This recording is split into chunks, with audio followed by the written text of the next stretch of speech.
So good afternoon, dear Sangha. We've taken a deep breath.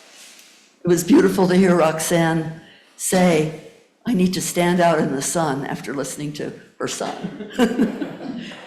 To stand out in the sun. Very much today when we planted the corn, the beautiful pink supai corn, Alonzo led us, after making all the mounds and putting with great digging stick, opening the ground, putting your corn, this corn of your mind, into the ground. We just stepped back for about half an hour and let it lay there in the earth with the sun shining down on it. So thank you, Roxanne Swentzell, for giving birth to that extraordinary man and to your extraordinary daughter, too, and the work that they're doing, and your grandchildren. Cultural continuity, depending on planting life and growing community and justice and telling the truth and being innovative in every way. Every breeder is. This is the founder of the oldest permaculture organization, indigenous permaculture organization in the country, Flowering Tree Permaculture. The work is extraordinary. I hope we'll hear some of it today. Among other things, Roxanne is a remarkable and innovative and genius artist. She's a clay making woman, and she makes the world sing in all different kinds of language. As you know, mother, grandmother, cultural treasure, and very normal and wonderful friend of this community. We are so lucky to be in this room with you. You helped us open and celebrate and initiate this room with prayer in the Tewa language, and there is cultural resonance in every single offering you give us. When in the winter, when you came to visit us and you looked at the corn we grew last year, this year you chose, out of the full harvest, you chose 7 or 8 ears for the sunburst pattern inside. And they remained whole until this morning. They were taken apart, and almost all of the corn went back into the earth, but not all of it. So here's some sunburst happiness for you today. And please, everyone, full hearts and minds together, let us welcome and appreciate Roxanne Swentzell.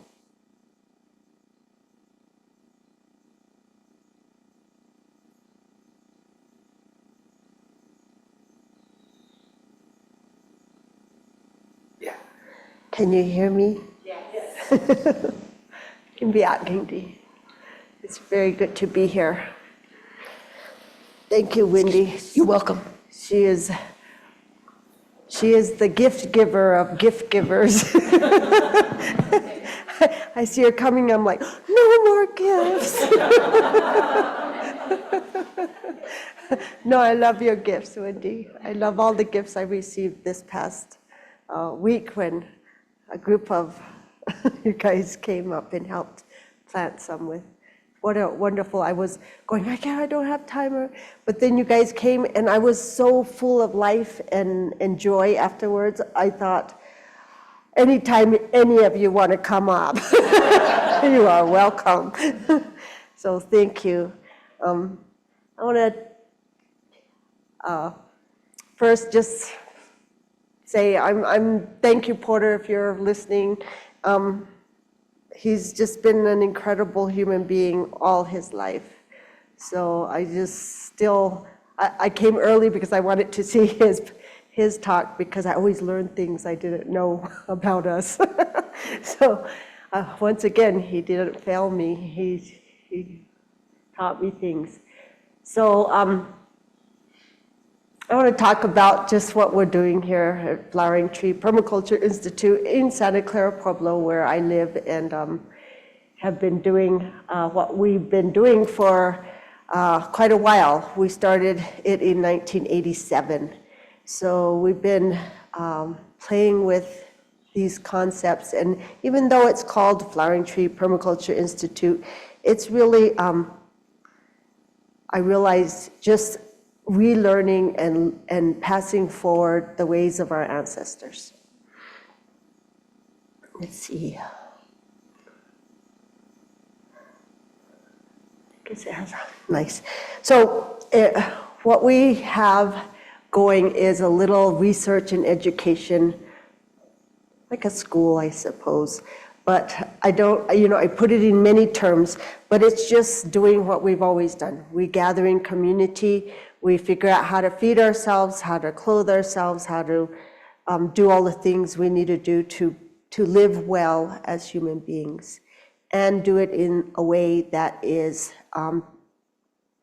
conscious and the most thoughtful way you can, so that you don't disturb other beings around you, and you do it in a good way.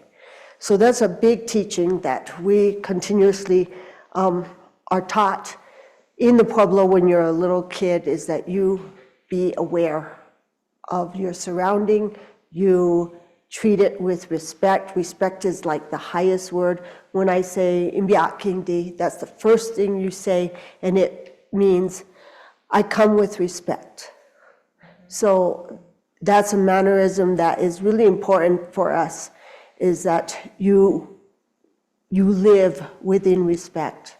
And it also is an encouragement for, the children and stuff to grow up with that belief. So here's, our farming area. We have a little greenhouse that we do our starts, and our starts are very, very special, because you can go find starts at the nursery in town, but our starts are all from our traditional crops. And that's been a really big part of our efforts, is to save the traditional crops of our ancestors. They are very rare, they are going extinct, and they need to be grown out. And they have, like Porter was saying, there is a relationship between us and these plants that go way, way, way, way back. And it's not just losing these seeds, but it's losing a relationship, a relative, something that's very, very dear to us.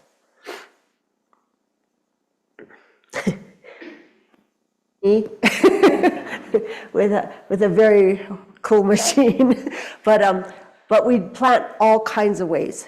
And being that we're in the high desert, we have tried many, many different ways.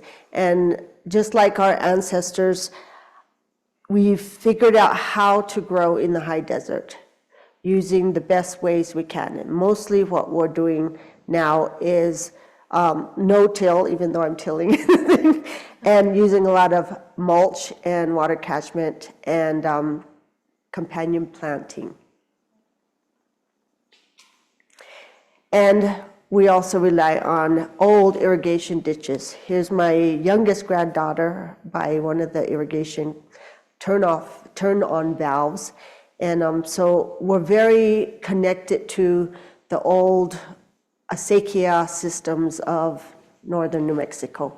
And I get one acequia that comes from the Sangre de Cristo Mountains, comes down the Santa Cruz River and feeds one of the fields that we grow in. And it's a big deal, and it's very connected to the Hispanic community up in Espanola.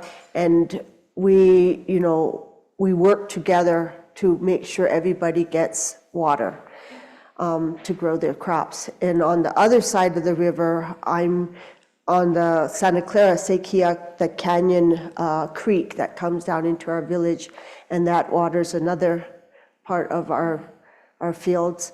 And so both of them have amazing differences and ceremonials that go along with them, and it's just very important. Water is life around here for sure.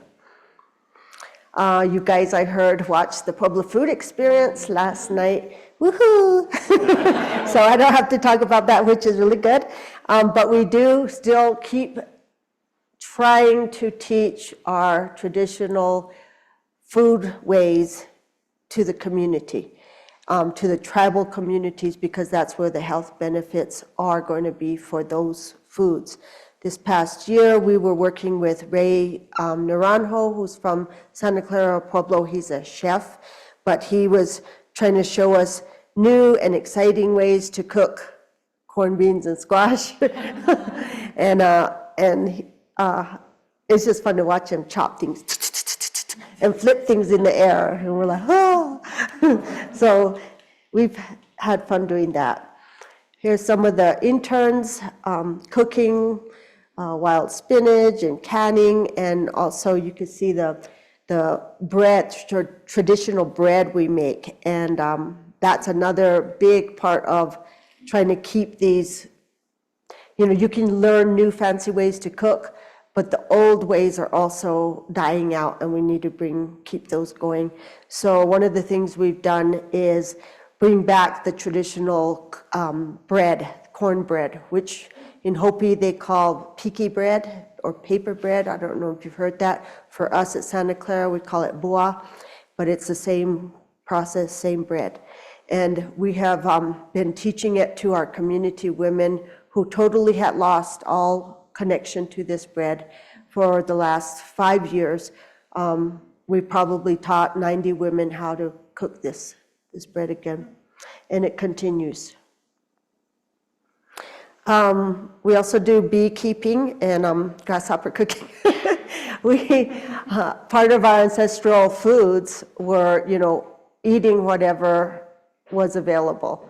I remember when I was deep in the Pueblo Food Experience and really trying to get the information out to the community, I ran into one of my uncles. He's my mother's older brother, and I was trying to give him the pamphlet. And he looked at it, and it says, foods of our ancestors, Pueblo foods, and that. And he looked at it, and he says, this doesn't make any sense. And I was saying, oh no, there's an elder who's like scolding me. And he says, the Pueblo food was anything you could find that was edible. And he was right, he's right, but it was like, yes, these were the lists we could find of what was edible pre-European contact. And to have him say, yeah, it was whatever you could find to eat. And that's true to all of us, from wherever we originated from the world, or from what part of the world we found as indigenous peoples to somewhere on this earth, places, foods that we could eat from that place. So he was right. Whatever was edible, we ate. And one of the things we ate were grasshoppers. What did they like? Good protein. Protein, a lot of good protein. Yeah. Yes, very good. And they taste good. They actually taste good. Here's some of interns working on harvest stuff. Making atole. We do a lot of processing corn because we are corn people. And but this past year was kind of a new and exciting thing, because my mother used to talk about how they would eat sugar cane. That was their candy as little kids, that they would go to the store and they would chop off a piece of the sorghum, the sugar cane, they call it sugar cane, and give it to them. And that was the most exciting thing. They'd walk around with their little stick of sorghum. And so I got hold of some old seed and I thought, well, let me try it. I want to try how this works. So I actually grew a small field of sorghum, and then we had to process it.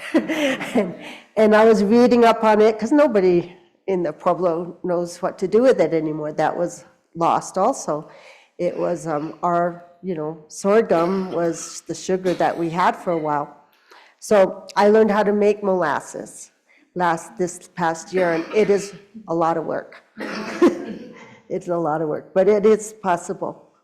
So another thing we do is we like to share like some of the nicer ways you could cook our traditional crops to outside people that come in, just to teach them like what we have here and how it can be like really even beautifully done. I have an intern that is a really good cook, so I just kind of pass her the beans and say, do something with it. And she does magic with it. So we have fun figuring out what to do with them.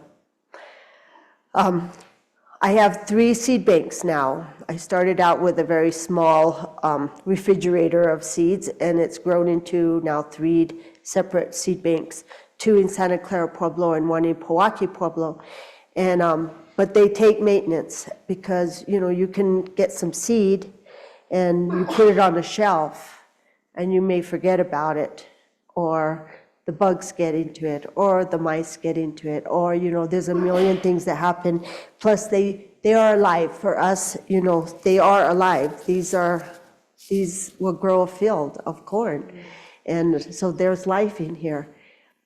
Stay on the shelf, they will go extinct and they will disappear. So we're constantly having to look at our seed and make sure they're doing okay. It's just part of being a good mom, a good parent to the seeds. These are babies, and we got to take care of our babies. So we did a lot of cleaning this winter. And we got filmed, and we got, it can be tedious. It can be tedious, but you get a table full of women and you pass out some wormy corn and you start cleaning little corn with little sticks and little things. And women love to gossip and talk, and it becomes just a wonderful, wonderful time. We were laughing because the little worms would come out. And I told them that, you can't really be a flowering tree intern until you eat one of them. And they were horrified. But by the end, they were like, this one tastes like this. They were eating the worms, and I didn't tell them they didn't have to. So I was like, okay. There's one of the seed bank pictures of one of the seed banks, me showing the Santa Clara kids from Porter School came over to pick out some seeds, and they wanted to do a little garden, and I says, come pick seeds of our ancestors. Don't, go buy seeds at Walmart or whatever. Come get our seeds. And they were very excited. They all wanted, they want to like pick out what, you love to see the seeds. The seeds are so beautiful. I got a bunch of first graders a few years back, and I packaged a number of different varieties of crops. And I was telling them that these are not, you can't find these crops in any store, that these are just to pass down from person to person. So, and I had put a basket of, their melons and corn and tobacco and squash and beans, and they get to pick one out of that bag. And so they don't have to worry about a lot. It was like, you just pick one. And now you are the keeper of that crop. That melon is now yours, and you carry it on and give it, if you can grow it, or hand it to someone will grow it, and then let it pass to the next generation so that it keeps going. But they lit up in a way that made me realize that when you give it to them as, that's yours, it comes from your past, and it is your responsibility to then pass it forward. There's a sense of like, yes, I will take this and I will hide it under my pillow, or whatever they're going to do, it's theirs now, and that's their responsibility. So it teaches, a respect for this and a,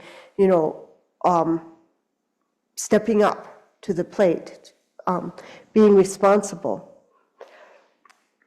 Here's us putting seed packets. We don't sell anything. We don't sell food. We don't sell seed. We don't sell nothing. We just do it. So we have this wonderful, up by Espanola, an annual seed exchange with the farming community, Hispanic, Pueblo, Anglo. All of us gather and we do ceremony, and then we exchange as farmers seed with each other. And the only thing is to guarantee that they're heirloom seeds. And that way we help keep those varieties going. And it's a wonderful thing. Another thing that we're very involved with is I built this house. I build with adobe. We grew up building with adobe. And so the women didn't have a place to make that special picky bua bread that I was showing you. And so me and one of the elders, we said, let's make us a house. So we built us a house that had the stones to make the bua in the bread. And then we realized, we need a place to grind the corn to make the bua in. So then we built a bigger, like this room, we had to build a bigger room so that we could have a place to grind our corn. And it's all done with the old matate and mano stuff like that. And I don't have a picture because we're not allowed to take pictures. It's now sanctioned as a ceremonial house by the tribe, which is really amazing that, we just wanted to make some bua. We just wanted to make our bread, and next thing we know, we're like a ceremony and a ceremonial place. But the crazy thing is, as soon as we built the building, I had my mother's grinding stone, and the other lady had her grinding stone that was passed down, and we put it in the house, and we went, well, we got 2 stones, so her and me could grind. And then all of a sudden, all these stones started coming from all over the place. It was like this magic thing happened. And we believe everything's alive. And so that was one real example of the stones talked to each other and told each other, there's a place we can go to be used again, to be, So they start coming in from the most amazing places. So the house is full of these amazing stones, and every once in a while the women gather and you dress traditionally, and we start grinding the corn that we've been growing out, the blue corn and the white corn. And the white corn is used for our prayers, and the blue corn is made for our bread. And so we start grinding it, and the men are going, what are you guys doing? What are you guys doing? And pretty soon we're like, well, in the old days when we were grinding, you guys sang to us. So then they were lining up to sing to us. And so they come in and they sit there and they sing our traditional songs. And so it's a way to keep that alive too. So then those songs are heard, and that energy from their songs are put into that cornmeal. And it's just a beautiful thing. So, one thing leads to the next. We just wanted to make some bread once upon a time, and now we're doing full-on ceremonies. And all these young girls are going, well, when do I get a chance? Oh, you have to be a woman first. Oh, darn it. So we have to initiate these girls. So now we have to make this whole thing around coming of age of the girls. And we're on our 5th year of bringing in these new girls to grind. And they think it's just the most biggest privilege to get to grind their corn and try their first making a bua. And then of course you have to put, the next thing is, what do you put the bua in? Oh, you need a basket. Oh, okay, we've got to learn how to make our baskets again. Oh, what do you put your cornmeal in? It'll fall out of the basket. You need a pot, you need a bowl. So then you have to make a pot. And so pottery comes back in. And so now the girls, in order to get ready for their ceremony, they have to learn how to make a basket and a pot, and they bring them in so that they can do their ceremony in the right way. So, I mean, little things like that where I realize when you start down a good path, it's like a domino effect of good things that keep going, keep going. And I love that about the Women's House, is that it just keeps adding itself in a good way. Here's one of our traditional hand and headdress pieces made out of the devil's claw that grows. I don't know if you, it's a beautiful plant, and it grows wild along, but there's a cultivated version of it that we use also for dyes and for eating, like sunflower seeds. But here I'm stringing these headdresses up. And a dear thing that's happening is, I have 3 seed banks. I have 2 little fields. And for, a long time now, since the 80s, I've been growing these out. But you have to keep these seeds as pure as you can. So I can only pick 2 corns a year to plant. And keep them very far away. And so there's always a danger of them being lost because they do have a shelf life. And, as I'm trying to encourage the farming in the community, there's not a lot of, there's a lot of kids that have been totally consumed and addicted into the phones and computer world and don't want to go outside and plant corn. But I'm figuring this out. I'm going to make it so darn fun that no iPhone will be wanted. But Wendy, bless her heart, suggested that she could grow out here at Umpaya, thank you all, some of our rare seeds. And one of the seeds that we had chosen was this Hopi Supai sweet corn, which is a very, very, very rare corn. And now it's, the amount that you guys have grown out this crop, it's going to last a long time. I know that. And so I thank you very much, all of you that have put your hands and love into this corn, for keeping it alive. So yes, onward we go. And there was a question with Porter earlier about how do you help with these things like that. And I know that you gave back the seed, so you keep some because it's that's important. But giving it back to the communities it belongs to is really important.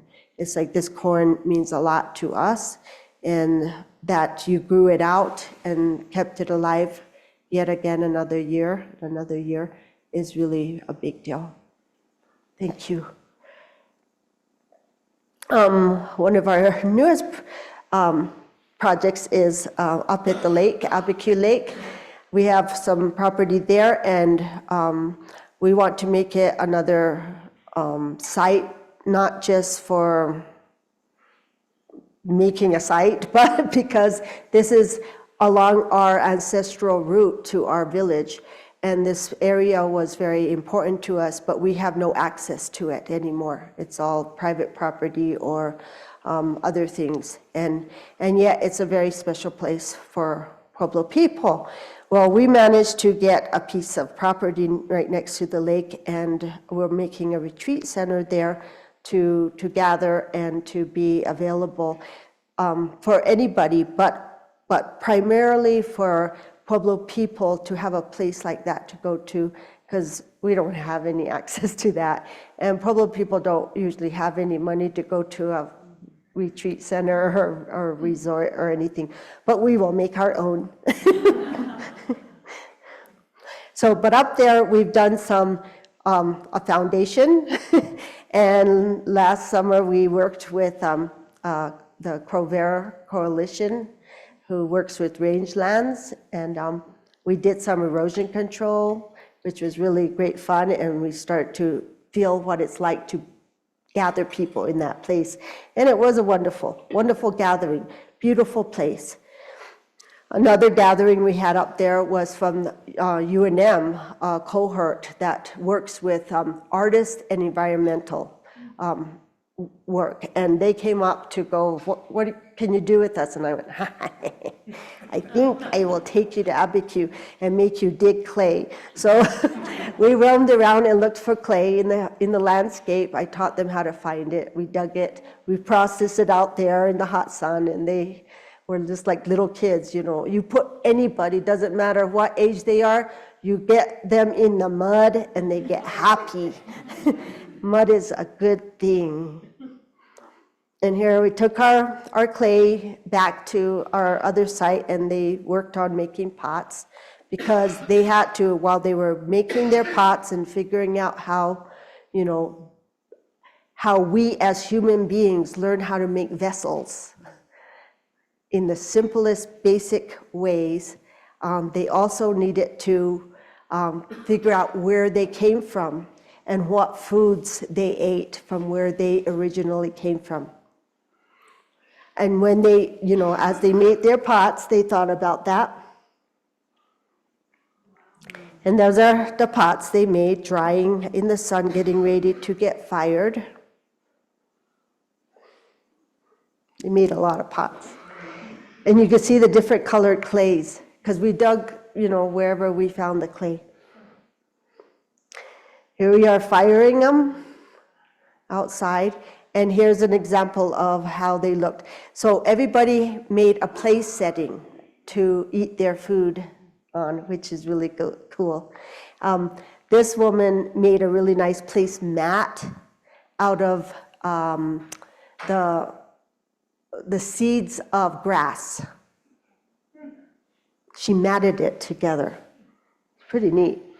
And there we are eating our original foods. So everybody had to research their ancestral foods and then come bring something from their original foods to share with everybody else, and then to talk about that food. And it taught them, it was really a nice sharing of cultural exchange through food. And a lot of them went, oh, I never knew this about myself.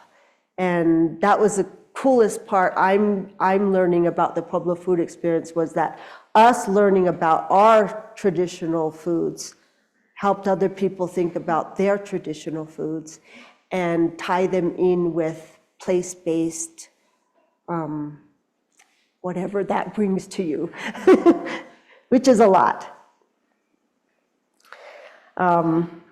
We also do a lot of just land restoration and gardening areas by sheet mulching.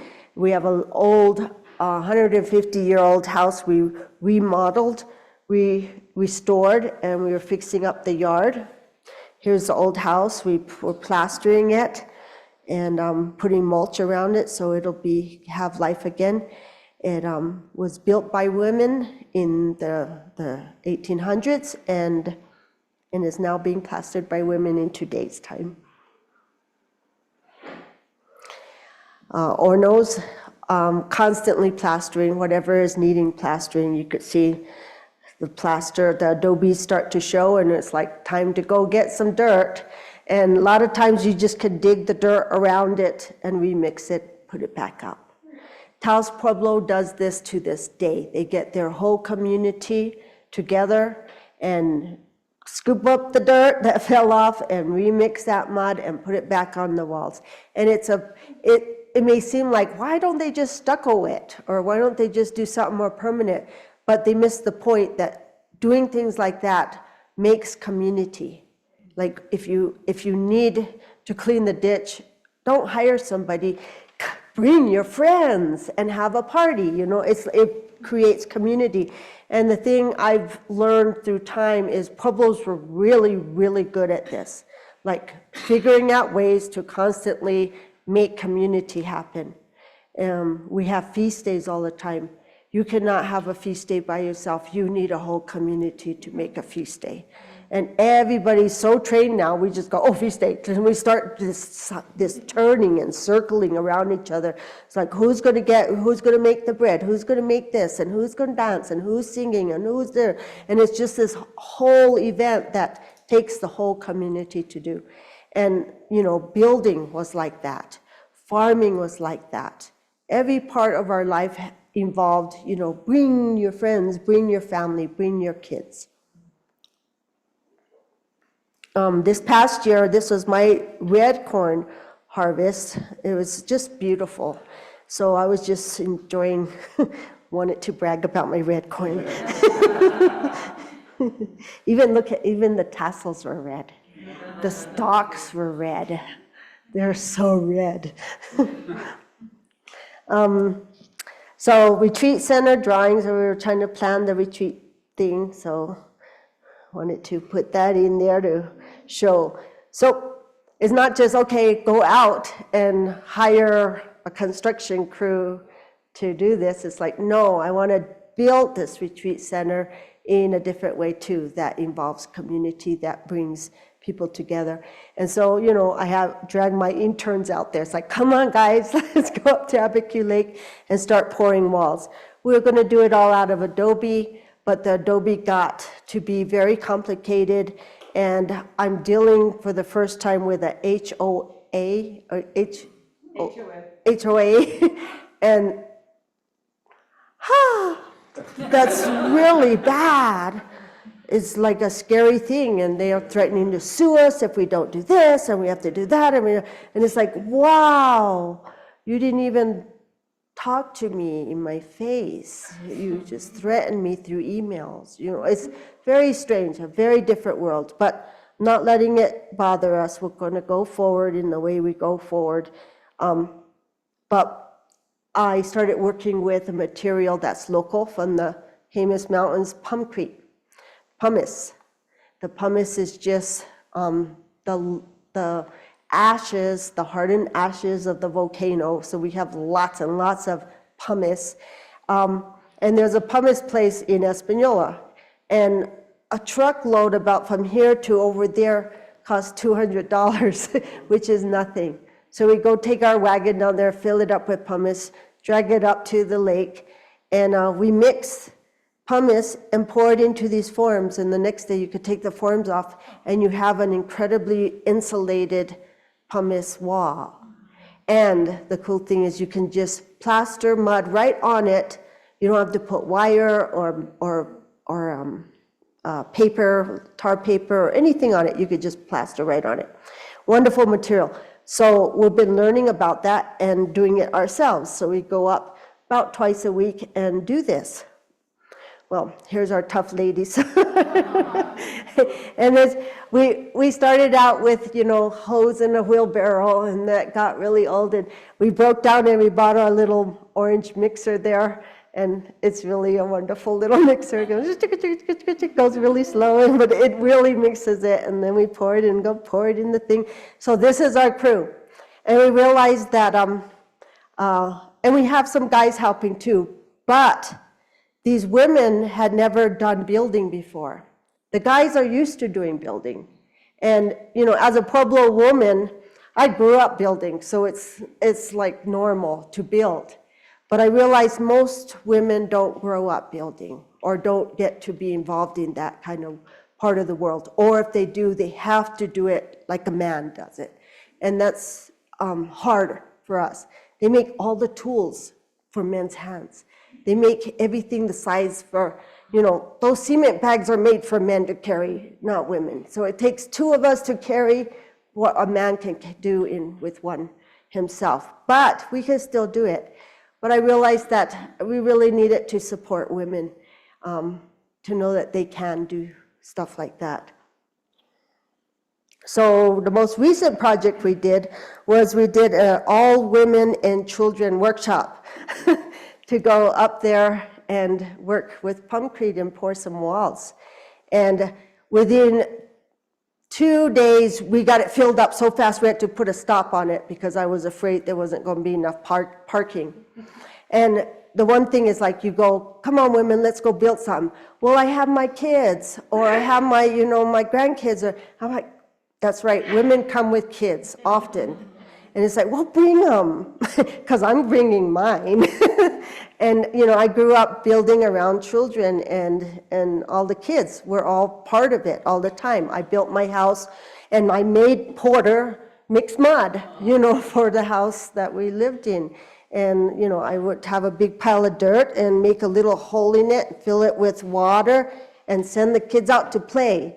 And they mix the mud that way. And I just go scoop buckets up and go put some adobes up that way. So kids can be very much part of building. So yeah, women showed up and kids showed up and dogs showed up and baby goats. Everybody showed up. And here's a few snapshots of them working. And they loved trying this out.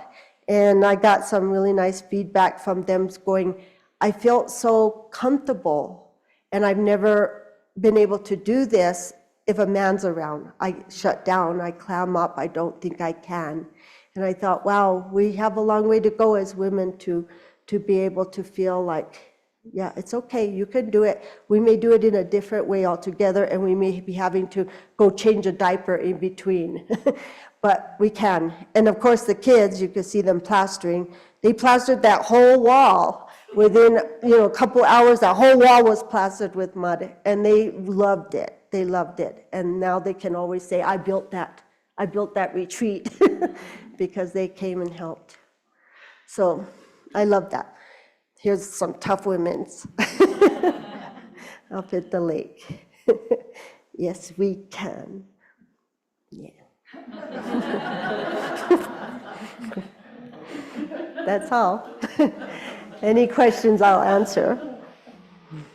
Wow. Thank you so much. Wow.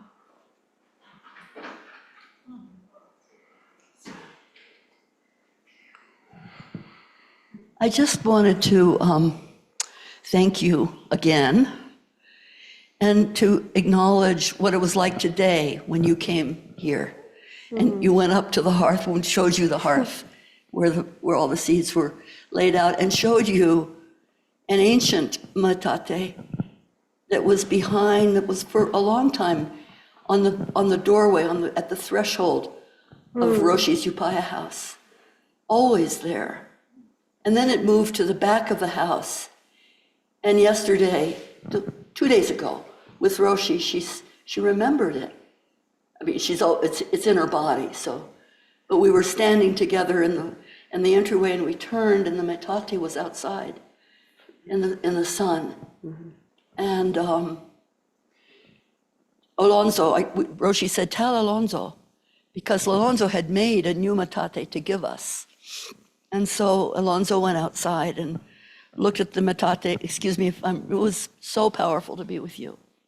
And he looked at it and said, this metate, their metates this old, their manos are not here anymore, just the metate. And I said, I bet Roshi has the metate. But the mano, no, she didn't know. She didn't come with the mano. So this beautiful stone creation. And it was clear that we would not make her work again. It had been too long. She was going to rest. Am I right? Come up here. Why should I be telling this story? Come up here. No, come. Okay, so sometimes women step back when men leaders are there. So I watched him, and I watched the way you carried it, and I watched how beautiful it was. And then when I said, Alonso, we have to be in procession, carrying this in procession, then he reached to his neighbor, and Jason carried it up to the garden. And that metate was at the core of the planting today, that old one. And then the brand new one, which was a gift to the kitchen. And then Cato, who's been dealing with some real physical changes, Cato Troy Fernandez, said, I have a mano imatate from the Mayan world. And it came today, just exactly what you're saying. And the people in this room for the first time in their lives began to, it was the first time, was it the first time for you, Susan?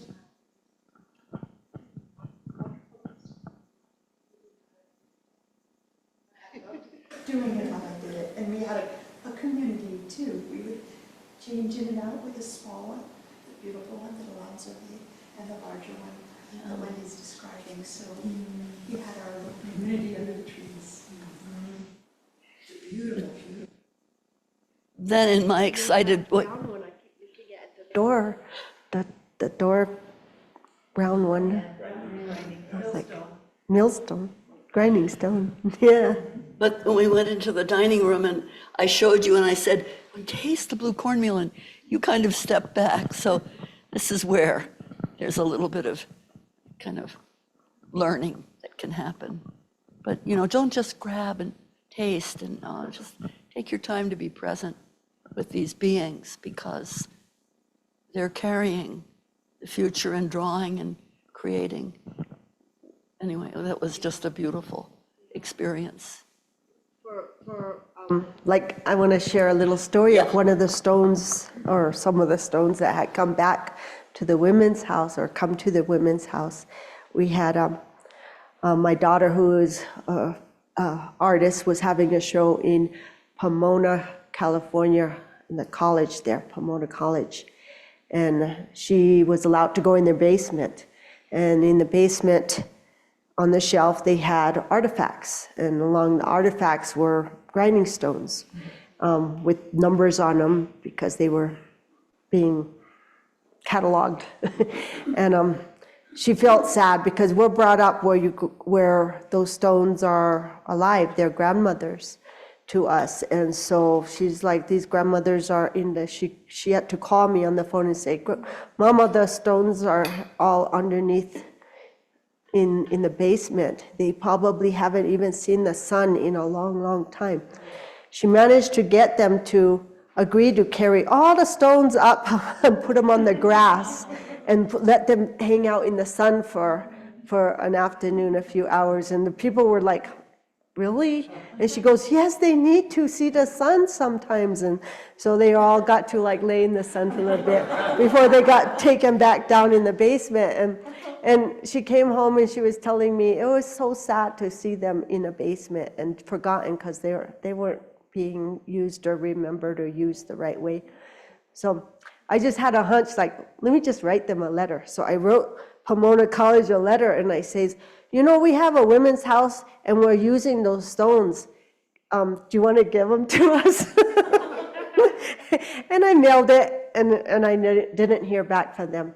A year went by, a whole year, and suddenly I get this call and saying, we've been having meetings all year about your letter because it disturbed us. We didn't know quite, nothing like that happened. It's like, the tribes those stones came from were California tribes, and they're extinct. And so we can't, repatriate, we send them back, or we can't, but, we don't know what to do, and we've never been asked this. And I just asked because I thought they would like to. And so then committee after committee after committee, and a year later, I guess they made a vote, and they agreed to bring 2 of the stones back, all to us in Santa Clara. And we're like, wow. So they say they're driving them out. And we're like, wow. So we got the house ready to receive these grandmothers that were coming back. So the ladies, gathered, and we knew the truck was coming, and they pulled up, and they carried these, they're big stones, these ones, and they carried it in, but we had to lay a blanket down because they're coming into a new place, and they might be scared, and they might be not sure they want to stay. So we had to put them on the blankets and let all the other stones see them first. And so the ladies that were part of the house, they could come say hello to them and introduce themselves to these grandmothers. And we watched them for a few days to see if they were okay. And then after a few days, we determined that they talked to each other, the other stones, enough so that they were okay. And then we found them a spot, and then they moved in. But everybody went, look, the numbers, they came from a concentration camp. But they're free. And so those stones were, but that's kind of an example of, for us, you know, the stones are very alive and they have to be treated like our grandmas, because they took care of us for, imagine how old those stones are to have worn down by doing this so long, by women doing this for days and days and years and generations to make some of those stones. So they are old grandmas. They have so much generations in them. It's just amazing. So. Thank you. Alonzo, anything to add? It never hurts to ask. It never hurts to ask. Yeah. Thank you, guys. Come on, Oh, Roxanne. just come on. Please.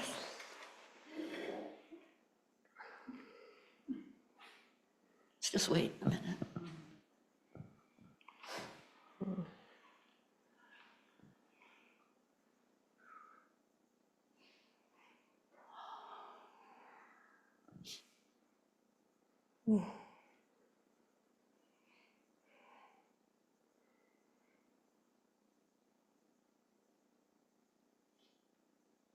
I was just feeling for Cato.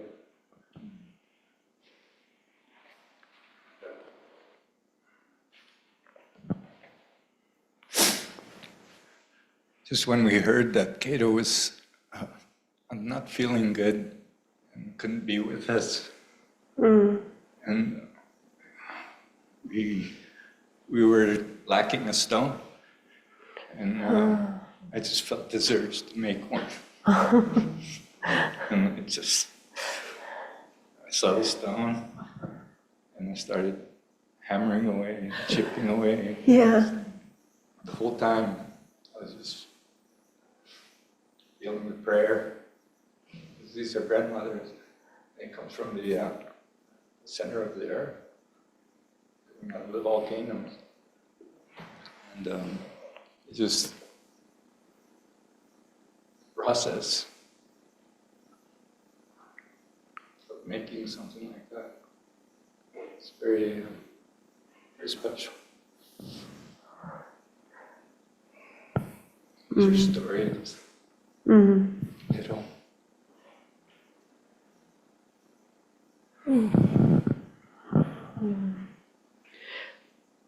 We're not just protecting your corn, we're coming back to lives ourselves.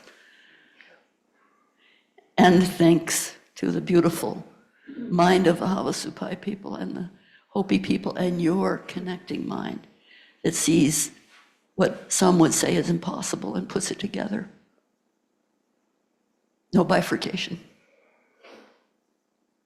Just experiment, play, fun, pink, red, corn. Oh yeah. Oh, yeah. Yeah, we're all children of the earth. Yeah. Enjoy her.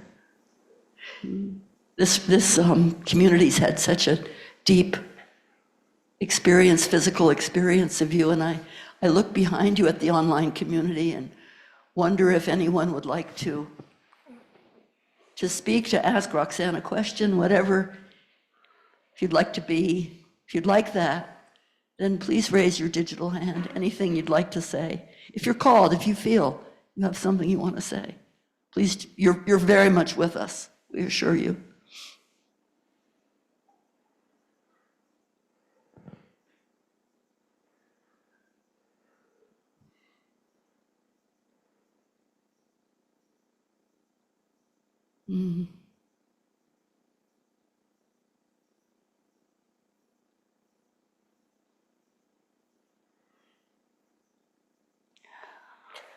I'd like to give something to umpire that it probably needs to go to the kitchen cooks, because I brought a pot for to stay, but it was being used as my purse. Excuse me.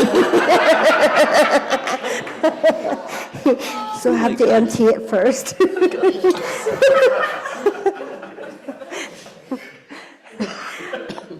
I made this pot quite a few years ago when my children were all in the house, and we would need a larger pot to cook in. But I was thinking, I want to give something to, because I want to give back. And I thought, this would go good at Umpaya, my old bean pot. And it's been used with love to feed a lot of children and family members. And I thought it could go into the cooking of Umpaya, because you guys have a wonderful community to keep feeding. So I'd like to give that to you.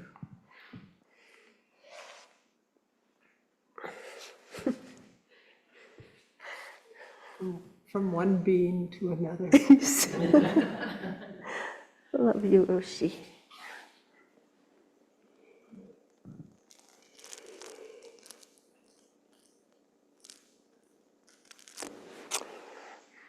We're so honored, truly honored, Roxanne. And I want to put this actually on the altar before we send it to the kitchen. We make some beans in it. Yeah. It has a round bottom because it's meant to be Yeah. over fire. So I put it there. It'll hold. No. Did you make that? I did. Wow. We're so honored.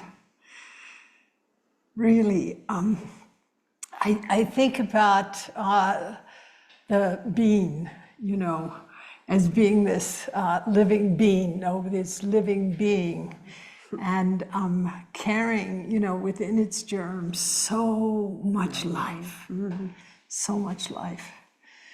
So I think you're a big bean. Don't you think she's a big bean? Yeah, yeah. And I think Henry, are you here? No, he's probably in the kitchen. Henry, come up.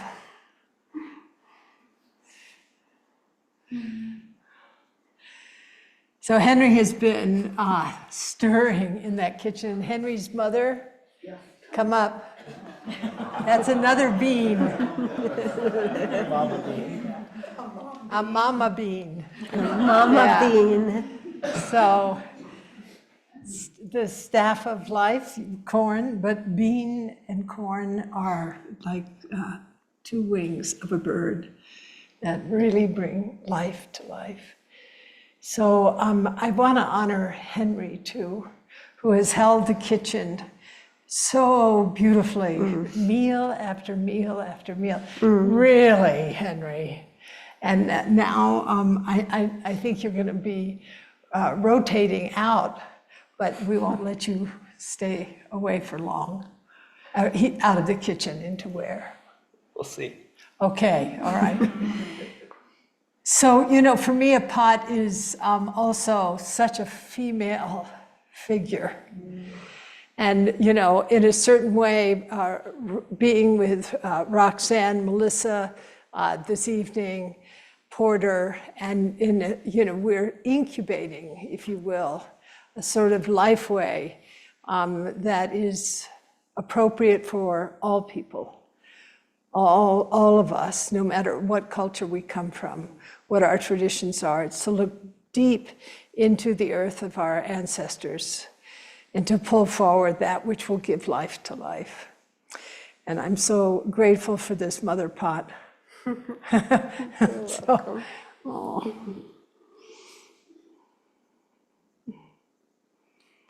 Yeah. And I'm so grateful for your mother pot. Yeah. And actually, I wanted to ask all of the Upaya residents to ask their mothers to come here. Right. Yeah, And then we can all go help you. yeah, Yeah, yeah, a mama day, A mama day. a mama day. yeah. So gosh, we're, Hiroshi, that Henry is an extraordinary potter. I know. To receive a gift like this yeah. and to really appreciate it. All right, well, we,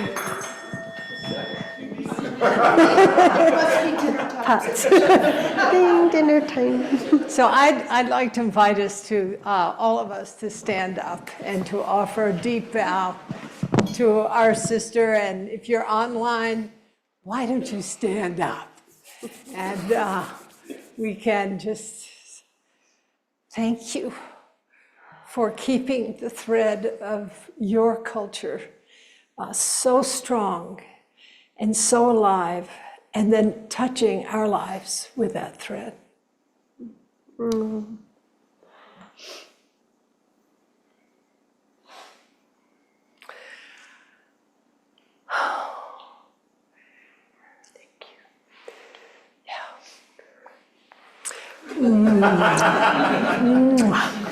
Exactly, exactly.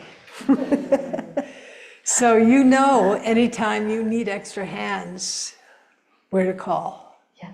And also, you also know that when Wendy comes back in the winter, we'll be driving up to Santa Clara with the harvest. Repatriating Yes. the Hopi Supai corn.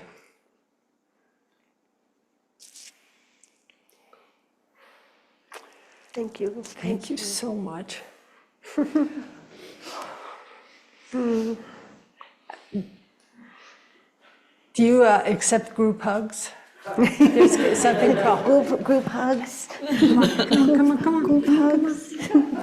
Yeah, come on. Yeah. No, we put her in the middle. Oh no, This is cinnamon bun. the cinnamon bun. The last time I did this was with Joanna Macy. Don't be shy. Come on, step in, step in, step in. You don't want to squish her, though. Yes.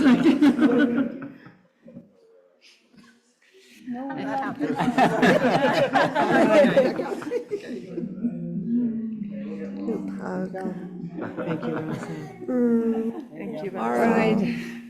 Now we're like a big bean pot.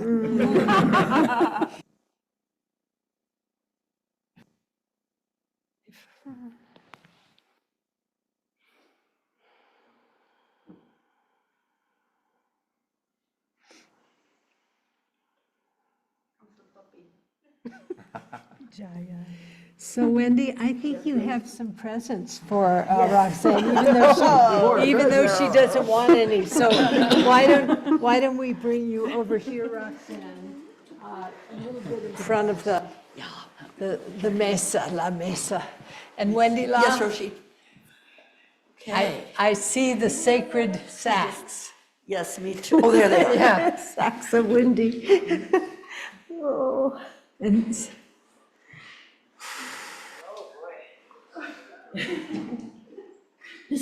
This is for Porter, Roxanne. that to him.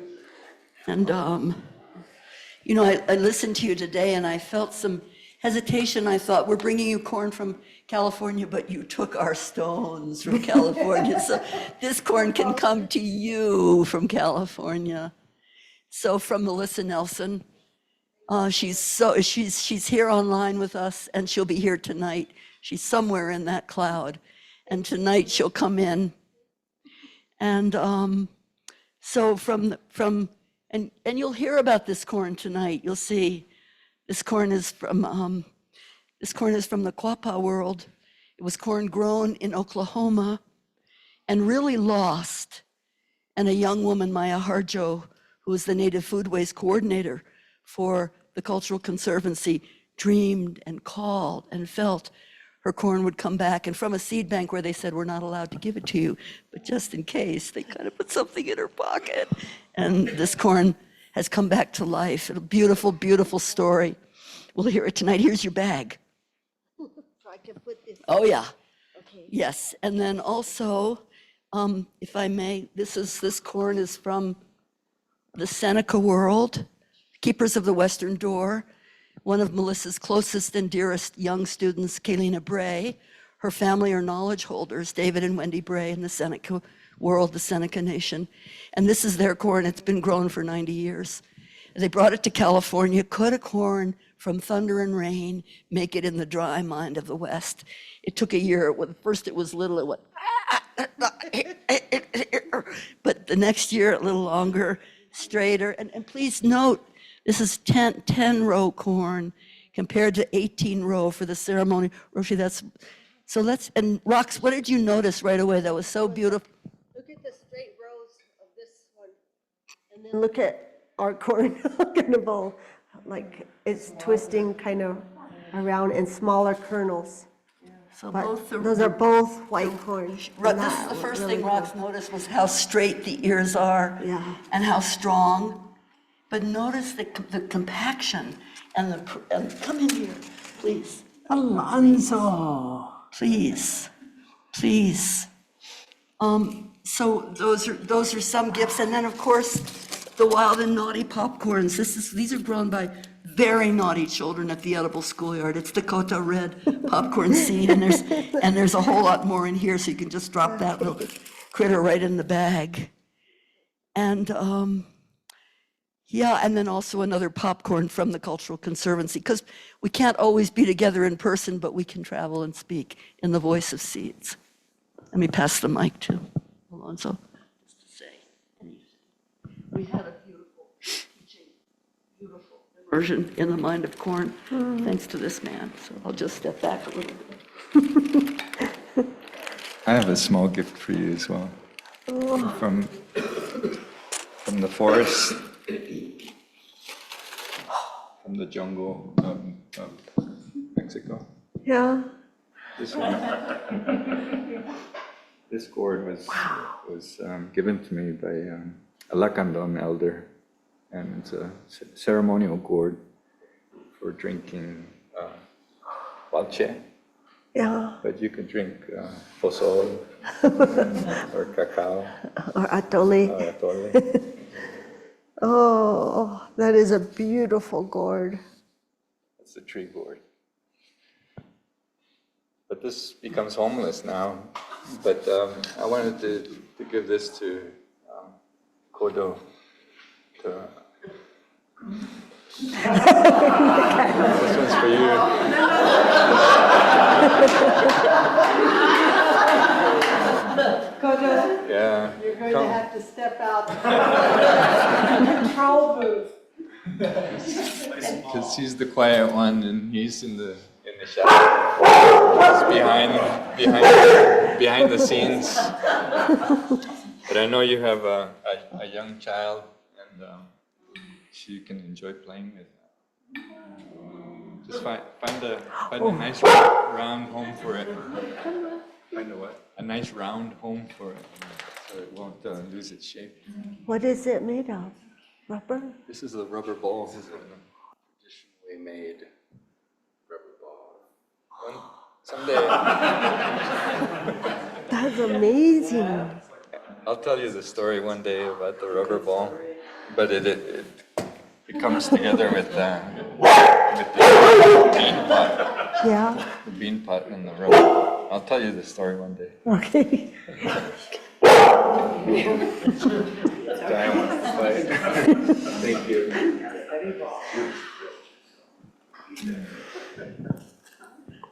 So, I have a confession.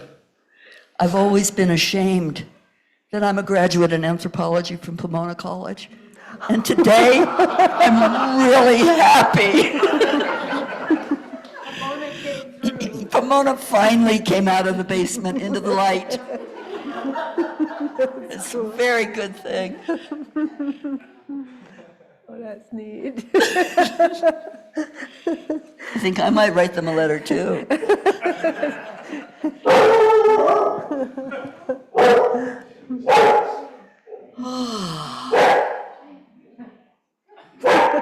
got all worked up over it. There's something special going on between Kodo and Jaya. And I'm not sure it's that friendly, but He wants to keep him in the box over there. So, thank you. Thank you, Roshi, for letting that funky garden first get built so that we could find Roxanne and the soil and the wind and the rain and grow life together.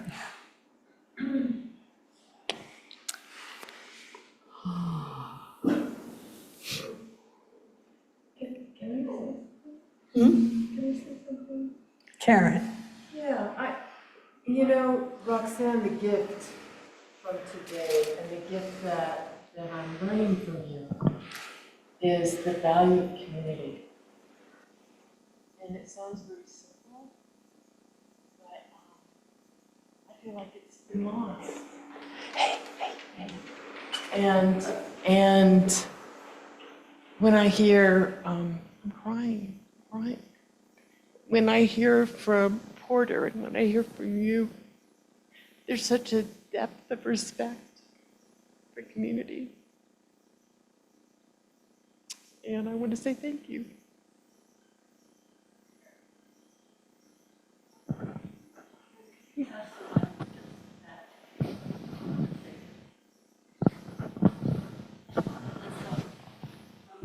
Farmer priests, because it's time to go to dinner, but we had such a powerful experience of helping Roxanne, so to really hold what you've just said.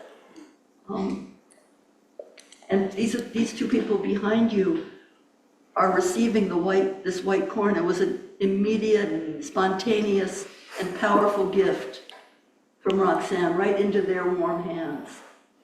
So let's hear your seed pledge. Roshi read hers this morning. Could you stand up together? Let's hear your seed pledge to Roxanne.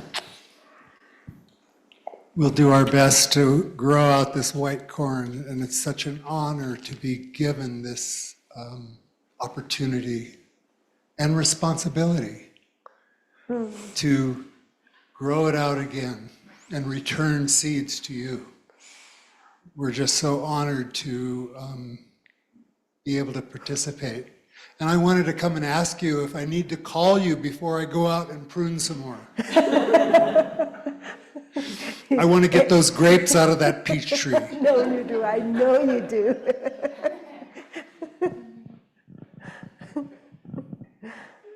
Two things. One is just, being entrusted with the corn is, to me, this call for great care. Great care. And the other thing is that we already have resident volunteers to come and help us plant it, so it won't just be us. It will be, again, an expression of the community. Just a treasure. Wonderful. Wonderful. Wonderful.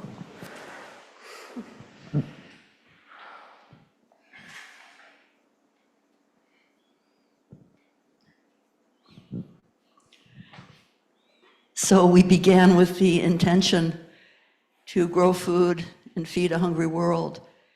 And we dedicate the merit of today's planting, the gift of receiving seed from your hands, the gift of receiving an expanded mind from the mind and mouth and pledge of your son. We promise to grow life, to plant life and grow community again and again, and be together in it, and to stay connected through every single circumstance. And may all beings in the 10 directions come to the table and be fed. All beings. All beings. All beings. Creations are numberless. I vow to free them. Delusions are inexhaustible. I vow to transform them. Reality is boundless. I vow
Let me respectfully remind you, life and death are of supreme importance. Time passes swiftly and opportunity is lost. Let us awaken, awaken. Do not squander your life. Thank you, Roxanne.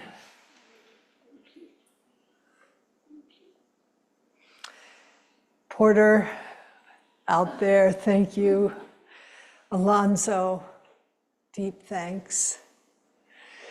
And Melissa, we are looking forward to sitting with your deep experience and your wisdom this evening after we break bread.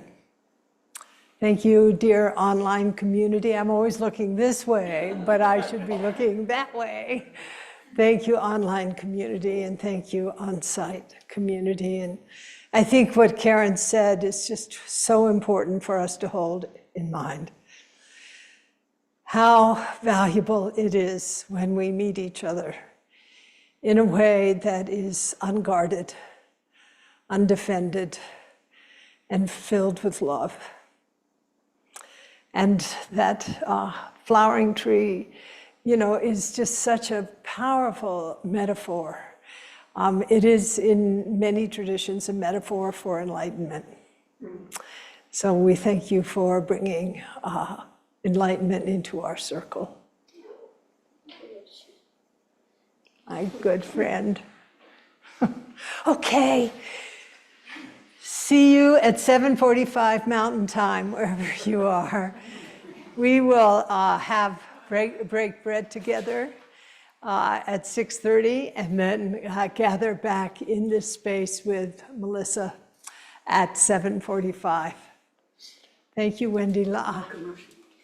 You were valiant today, and you, oh my God. Roshi, we have to get Roxanne a new purse. I know. I got a Indeed. bowl too. I think. My new purse. Oh, that's good. That's